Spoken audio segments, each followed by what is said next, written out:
श्रावण सोमवार व्रत कथा। सोमवार पूजन विधि।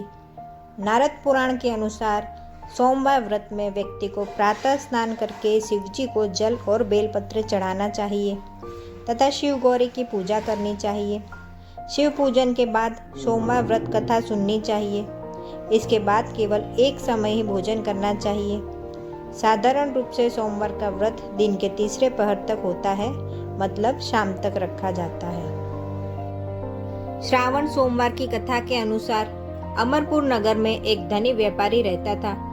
दूर दूर तक उसका व्यापार फैला हुआ था। नगर में उस व्यापारी का सभी लोग मान सम्मान करते थे। इतना सब कुछ होने पर भी वह व्यापारी अंतर्मन से बहुत दुखी था, क्योंकि उस व्यापारी का कोई पुत्र नहीं था।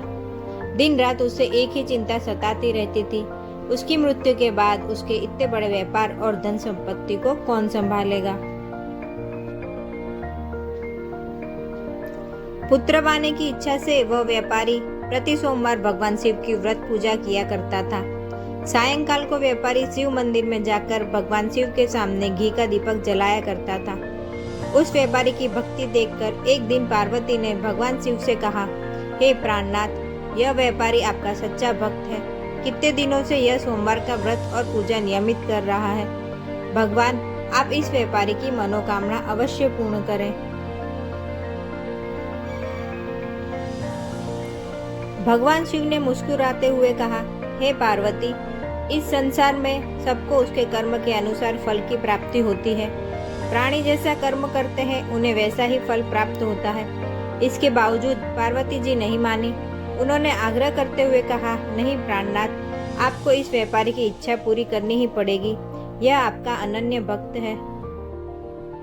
कितने दिनों से यह सोमवार का व्रत और पूजा नियमित कर रहा है। भगवान, आप इस व्यापारी की मनोकामना अवश्य पूर्ण करें। प्रति सोमवार आपका विधिवत व्रत रखता है और पूजा अर्चना के बाद आपको भोग लगाकर एक समय भोजन ग्रहण करता है। आपको इसे पुत्र प्राप्ति का वरदान देना ही होगा। पार्वती का इतना आग्रह देखकर भगवान शिव ने कहा, तुम्हारे आग्रह पर मैं इस व्यापारी को पुत्र प्राप्ति का वरदान देता हूँ, लेकिन इसका पुत्र 16 वर्ष से अधिक जीवित नहीं रहेगा। उसी रात भगवान शिव ने स्वप्न में उस व्यापारी को दर्शन देकर उसे पुत्र प्राप्ति का वरदान दिया और उसके पुत्र के 16 वर्ष तक जीवित रहने की बात भी बताई। भगवान के वरदान से व्यापारी को खुशी तो हुई, लेकिन पुत्र की अल्पायु की चिंता ने उस खुशी को नष्ट कर दिया। व्यापारी पहले की तरह सोमवार का विधिवत व्रत करता रहा। कुछ महीने पश्चात उसके घर अति सुंदर पुत्र उत्पन्न हुआ। पुत्र जन्म से व्यापारी के घर में खुशियां भर आई। बहुत धामधूम से पुत्र जन्म का समारोह मनाया गया। व्यापारी को पुत्र जन्म की अधिक खुशी नहीं हुई, क्योंकि उसे पुत्र की अल्पायु के रहस्य क्या पता था। यह रहस्य घर में किसी को नहीं मालूम था। विद्वान ब्राह्मणों ने उस पुत्र का नाम अमर रखा। जब अमर 12 वर्ष का हुआ तो शिक्षा के लिए उसे वाराणसी भेजने का निश्चय हुआ। व्यापारी ने अमर के मामा दीपचंद को बुलाया और कहा कि अमर को शिक्षा प्राप्त करने के लिए वाराणसी छोड़ आओ। अमर अपने मामा के साथ शिक्षा प्राप्त करने के लिए चल दिया। रास्ते में जहाँ भी अमर और दीपचंद रात्रि विश्राम के लिए ठहरते, वहीं यज्ञ करते और ब्राह्मणों को भोजन कराते थे। लंबी यात्रा के बाद अमर और दीपचंद एक नगर में पहुंचे। उस नगर के राजा की कन्या के विवाह की खुशी में पूरे नगर को सजाया गया था। निश्चित समय पर बारात आ गई, लेकिन वर का पिता अपने बेटे के एक आंख से काने होने के लिए बहुत चिंतित था। उसे इस बात का भय सता रहा था कि राजा को इस बात का पता चलने पर कहीं वह विवाह से इनकार न कर दे। इससे उसकी बदनामी होगी। वर के पिता ने अमर को देखा तो उसके मस्तिष्क में एक विचार आया। उसने सोचा, क्यों न इस लड़के को दूल्हा बनाकर राजकुमारी से विवाह करा दूं। विवाह के बाद इसको धन देकर विदा कर दूंगा और राजकुमारी को अपने नगर में ले जाऊंगा। वर के पिता ने इसी संबंध में अमर और दीपचंद से बात की। दीपचंद ने धन मिलने के लालच में वर के पिता की बात स्वीकार कर ली। अमर को दूल्हे का वस्त्र पहनाकर राजकुमारी चंद्रिका से विवाह कर दिया गया। राजा ने बहुत सा धन देकर राजकुमारी को विदा किया। अमर जब घर लौट रहा था तो सच नहीं छिपा सका। और उसने राजकुमारी की ओढ़नी पर लिख दिया, राजकुमारी चंद्रिका, तुम्हारा विवाह तो मेरे साथ हुआ था।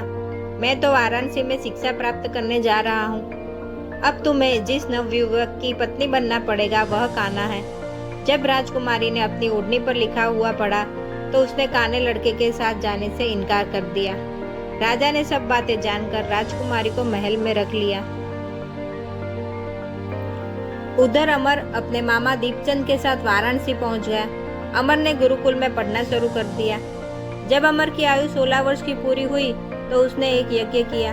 यज्ञ की समाप्ति पर ब्राह्मणों को भोजन कराया और खूब अन्न वस्त्र दान किए। रात को अमर अपने शयन कक्ष में सो गया। शिव के वरदान के अनुसार शयनावस्था में ही अमर के प्राण पखेरु उड़ गए। सूर्योदय पर मामा अमर को मृत देखकर रोने पीटने लगा। आसपास के लोग भी एकत्र होकर दुख प्रकट करने लगे। मामा के रोने विलाप करने के स्वर समीप से गुजरते हुए भगवान शिव और माता पार्वती ने भी सुने। पार्वती जी ने भगवान से कहा, प्राणनाथ, मुझसे इनके रोने के स्वर सहन नहीं हो रहे। आप इस व्यक्ति के कष्ट अवश्य दूर करें। भगवान शिव ने पार्वती के साथ अदृश्य रूप में समीप जाकर अमर को देखा तो पार्वती जी से बोले, पार्वती, यह तो उसी व्यापारी का पुत्र है। मैंने इसे 16 वर्ष की आयु का वरदान दिया था। इसकी आयु तो पूरी हो गई। पार्वती जी ने फिर भगवान शिव से निवेदन किया, हे प्राणनाथ, आप इस लड़के को जीवित करें, नहीं तो इसके माता पिता पुत्र की मृत्यु के कारण रो रो कर अपने प्राणों को त्याग देंगे। इस लड़के का पिता तो आपका परम भक्त है, वर्षों से सोमवार का व्रत करते हुए आपको भोग लगा रहा है। पार्वती के आग्रह करने पर भगवान शिव ने उस लड़के को जीवित होने का वरदान दिया और कुछ ही पल में वह जीवित होकर बैठ गया। शिक्षा समाप्त करके अमर अपने मामा के साथ अपने नगर की ओर चल दिया।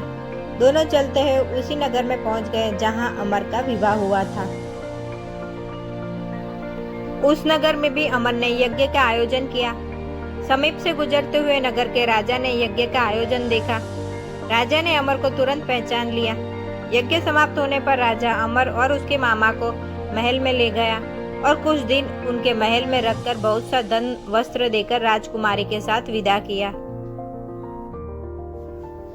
रास्ते में सुरक्षा के लिए राजा ने बहुत से सैनिकों को भी साथ भेजा। दीपचंद ने नगर में पहुंचते ही एक दूत को घर भेजकर अपने आगमन की सूचना भेजी। अपने बेटे अमर के जीवित वापस लौटने की सूचना से व्यापारी बहुत प्रसन्न हुआ। व्यापारी ने अपनी पत्नी के साथ स्वयं को एक कमरे में बंद रखा था। भूखे प्यासे रहकर व्यापारी और उसकी पत्नी बेटे की प्रतीक्षा कर रहे थे। उन्होंने प्रतिज्ञा कर रखी थी कि यदि उन्हें अपने बेटे की मृत्यु का समाचार मिला तो दोनों अपने प्राण त्याग देंगे। व्यापारी अपनी पत्नी और मित्रों के साथ नगर के द्वार पहुंच गया। अपने बेटे के विवाह का समाचार सुनकर पुत्रवधू राजकुमारी चंद्रिका को देखकर उसकी खुशी का ठिकाना ना रहा। उसी रात भगवान शिव ने व्यापारी के स्वप्न में आकर कहा, हे श्रेष्ठी, मैंने तेरे सोमवार के व्रत करने और व्रत कथा सुनने से प्रसन्न होकर तेरे पुत्र को लंबी आयु प्रदान की है। व्यापारी बहुत प्रसन्न हुआ। सोमवार का व्रत करने से व्यापारी के घर में खुशियां लौट आई। शास्त्रों में लिखा है कि जो स्त्री पुरुष सोमवार का विधिवत व्रत करते और व्रत कथा सुनते हैं उनकी सभी इच्छाएं पूरी होती हैं।